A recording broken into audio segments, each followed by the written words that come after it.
Hi, welcome to this video and welcome back to my simulator. I've just noticed that I have a problem with my Bravo Throttle Quadrant, and it's something that's happened to it before on a different channel or throttle control, and but it's happened again, so I'm going to have to fix it. This time I'm going to bring you along for the ride. Let me show you what it is.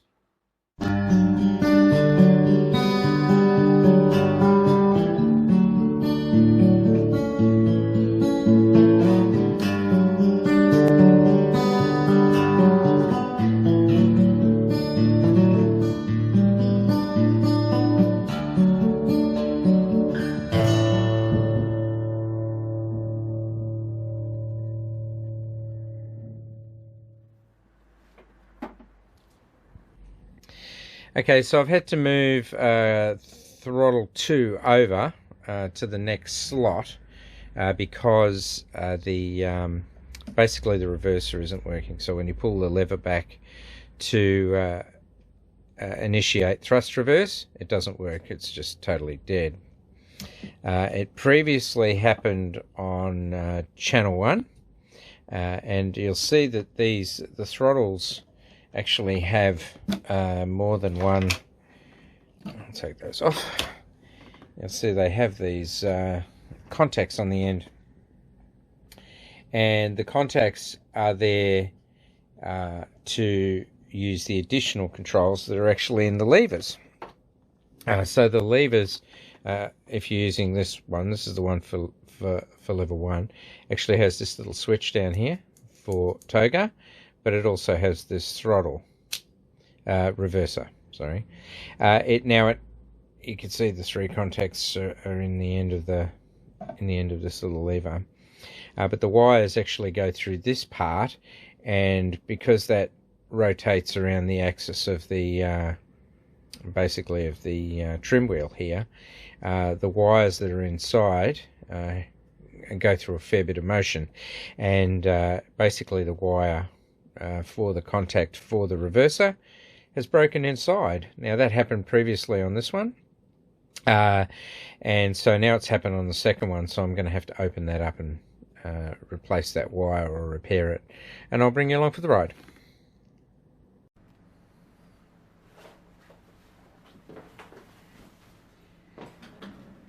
Okay, so we've got it off the bench, and we need to pull apart this section here.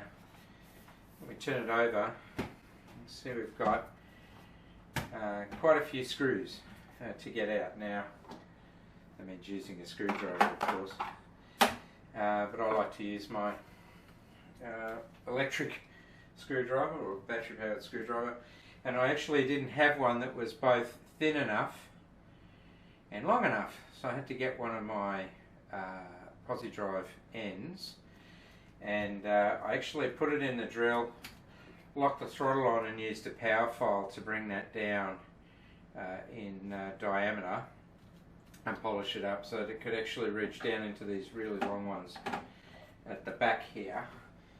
Subsequent to that though, I did go buy these King Chrome long extensions, and that's actually long enough to fit in the drill to use as a script power driver. So let's get it apart.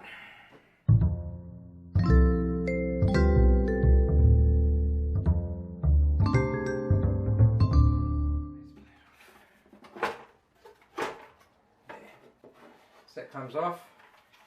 Just have to make sure that you unplug this little board at the back. That's your USB interface.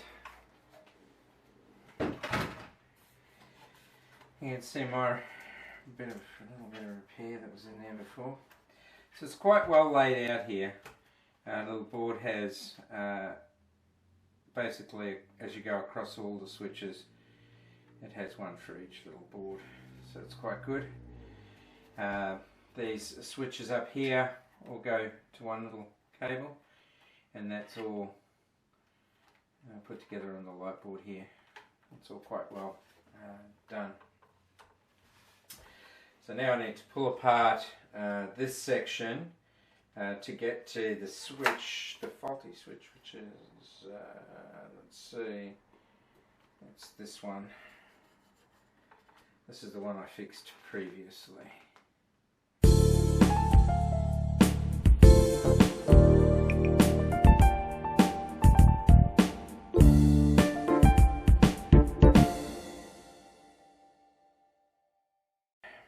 Okay, as I said, that's quite well sequenced. All the cables all plugged straight across. So I'm just going to undo the little cables, which are all in order. Okay, so we have that mechanism out. Right, so unfortunately this is all going to have to come apart. And it's all sort of one big squirrely mess. Has this bar through the middle of it to hold it all level. That's not anchored by anything. So you're going to pull that apart. Right, so hopefully you'll hear me a bit better as well. So here's the here's the throttle mechanism there out of it, and you can see I've got, as I pointed out there, I've got this one wire that I had to previously replace. So they normally go around these little posts. Hopefully you can see them, little posts there, and they're tied on. So I didn't do that to avoid that there, and got rid of the single one. So now we've got to get this one out, the one adjacent to it, which means we need to pull this assembly out to get to the screw. So let's get on with it. Less talk and more work. There you go, got that off. Now I need to work out, of course, which wire it is. Oh well, it's not hard, look. I think you can see that there.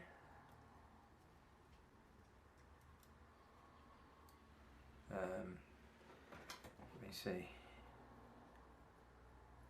You can work out which wire it is that's broken. It's the broken wire. So I'm going to have to get this apart to get to the inside of it. Just remembering how I did that. So obviously we have to pull that pin out. And we have to turn that around. I have to get into that screw there.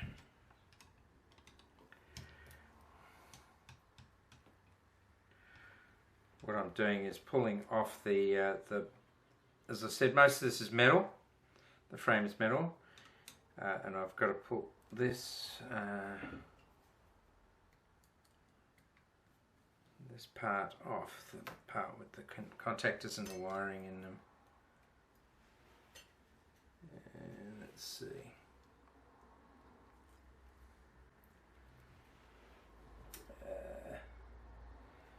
I need a small spanner to put that on and off, don't I?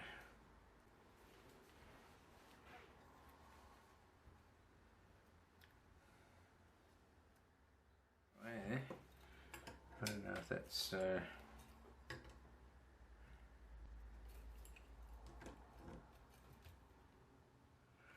getting the tension right on this, as I recall, was a bit of fun.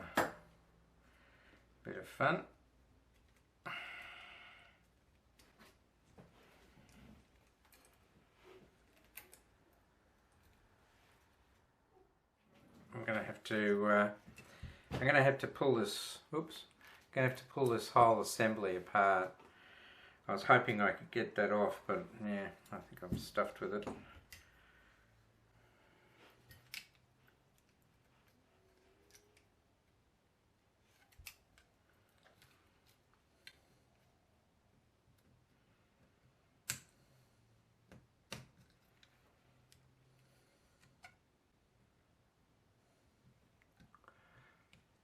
No, that's gone out of focus, I'm sorry. But there's a little circlip on the end here. C-clip, you have to pull that off. It's just that small little C-clip. So you have to pull that off, and then you've got a washer and a plastic washer. And now that will bring that one off. So these are all going to have these plastic washers in between every one of them.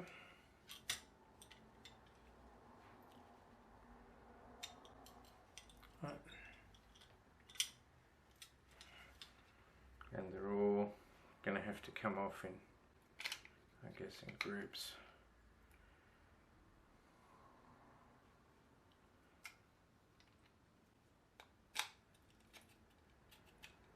Let's try it.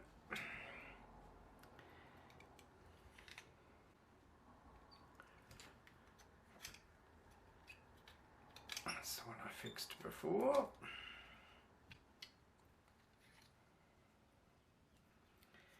And I've got this one off.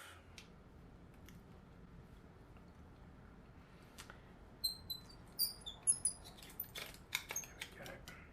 Put that to one side. So this is the one we're working on. And I've already undone it. This little adjustment screw here adjusts the tension, so it's something that becomes annoying later on. Alright, so we're down to this little bit here. And this is the part that has the contacts on the end. I said that bit came off before. That just sits on the end of that. Like that. But basically the wires run through here and they tend to break right where they come through the center of this part here. So as I did before with this one, I'm going to have to bring another wire in from out here and I'm going to have to do some splicing and dicing. So the first thing I'm going to have to do is go and find a piece of wire that is going to be appropriate for this. So I can see which one it is that's broken.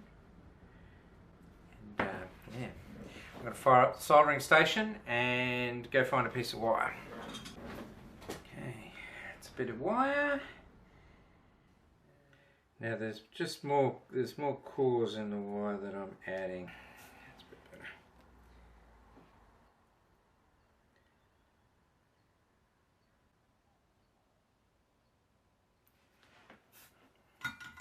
Check the time. 10:30. I believe my son was working till 10:30 and he's coming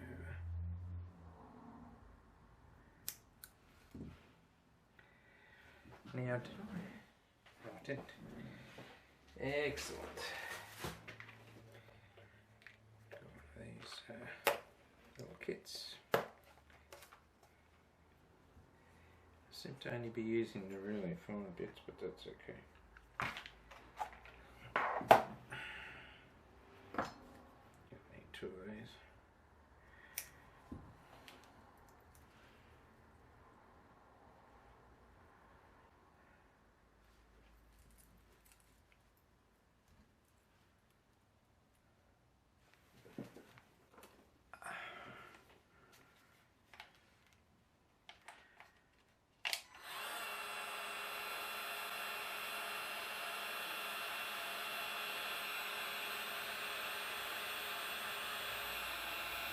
Now there's not much difference in these two wires, but there's enough that it's this wire's just going to be a little bit better.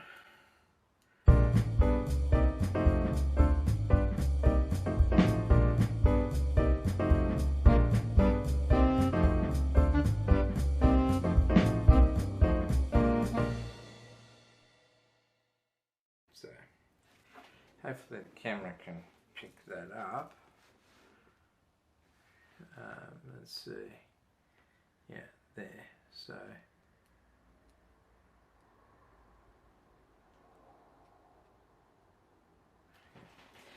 I'm going to solder that. Yes, it's solder, there's an L in it. How do you say colder? Yeah, say coder.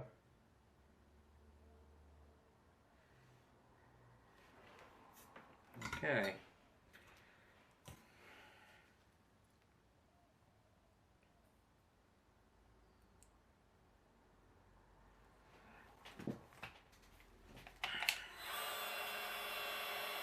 Now, because I mainly fly 2-engine jets,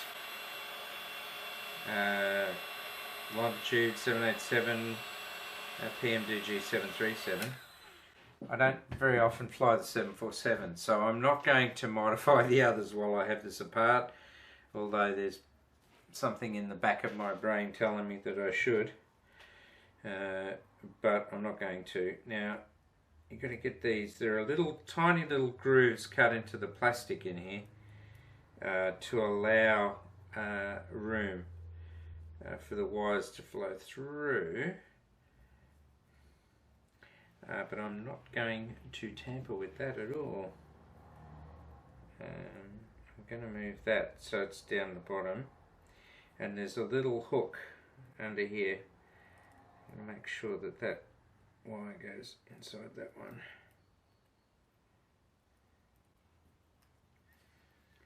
Okay, and I'm going to do what I did with the other one and basically leave that hanging out.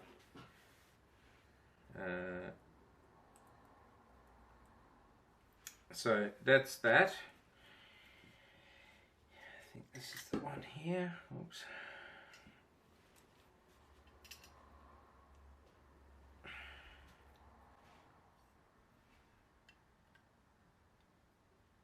This is the one that it's off. So I'm going to put that back on.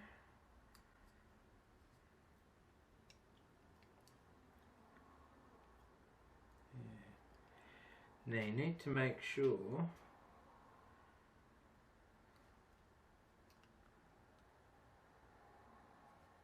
set the correct indexing for that. I'm just going to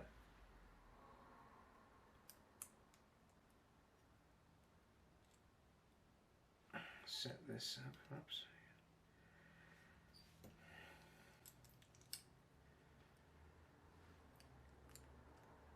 Put that little bit of plastic in there first.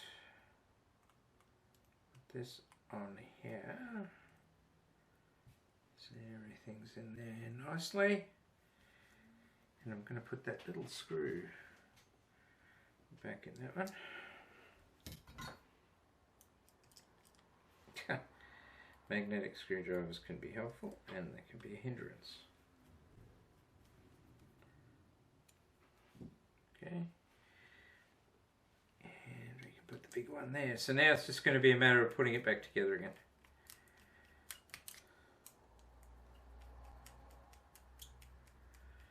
But that entails all sorts of things, making sure that the indexing is correct. Put that on first, and then put the lever on, and you won't be able to get this in. So the first thing you need to do is make sure that this is wound all the way down here. So basically clockwise, wound clockwise, so that the gear is against the stop. All right, get that roughly here, and put the gear has to be in there, with the detent at the top, right? So, oops, I'll try and do that a different way. So here, so you got that wound all the way to the end, and you put that in at the maximum detent, right, which is there.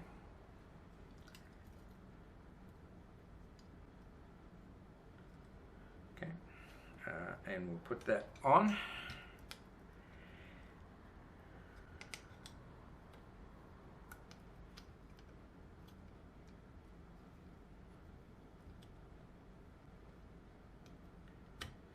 It all goes down together,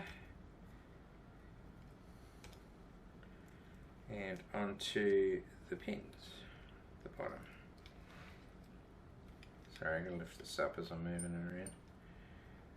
Now these little blocks have 2 pins on them, and the pins go into these 2 holes.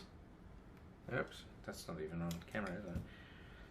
So the pin goes into these 2 holes. There's one either side of that washer. So you're basically moving this down and trying to line up those 2 holes, which I've just done. and you've got to line it up with all of them all the way through. Okay, so this is like juggling a cat, right? And with that all the way down and that on the D10, that should go through the full range.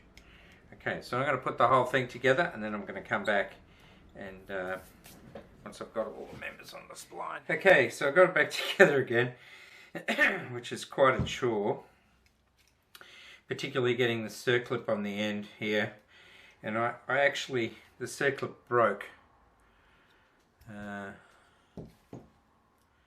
circlip snapped when I put it back on, so fortunately I have some bits and pieces lying around that I've had for, you know, those things you've had for 30 or odd years, and you keep them and you think one day that'll come in handy, and sure enough, one day it has. Everybody knows what a 4304 printer is. It's a mainframe band printer, and I had a little bag of circlips for that printer, which hasn't been made for probably 30 years. It was a 4305, but it probably hasn't been made for 30 years, and at least that long. And I happen to have a couple of circlips from back in the day when I used to work on them. Okay, so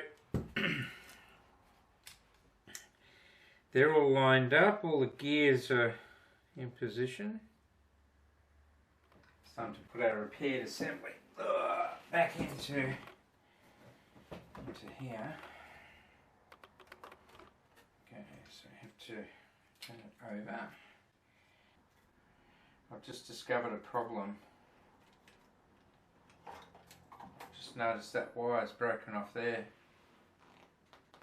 I better check the thing closely for other problems while I'm before I stick it all back together again.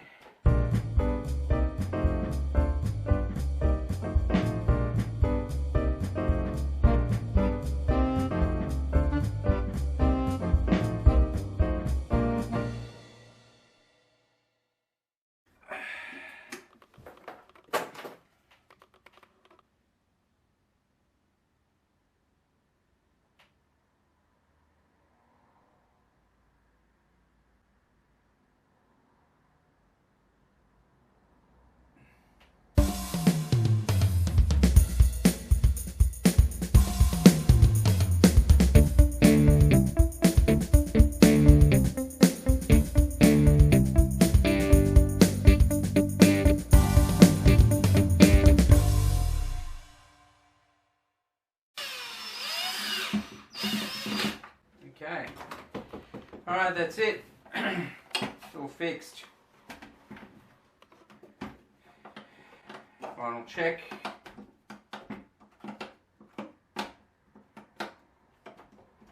Okay, we should be right to go. Alright, so it's all back together again now. So we just basically need to test that everything's working. So we can trim wheels working. Park brake is working. Yep, speed brake's working. Over on the other side, flaps are working. I do have my fuel, so if I turn my fuel cut-offs, they'll cut off. Throttle 1 is working. Throttle 2 is working. And throttle 1 reverser is working. Good. Bit of a delay, I suppose. 2 is working. And goes back. So there we got a fix. Lights are on. My little changes work okay. I think you can see my button there. That's the flight directors on and off there. And so everything I played with, which is basically this section here, everything's working. So we managed to get back together again without issues, and we've fixed the issue we did have, which was the reverser on slot, well, what was that, 3. So there we go. Okay. Right, so the more things stay the same, the more things change. It was time for the beard to go. And just remember, you all look after each other, take care, and be kind to one another. I'll see you in the next video.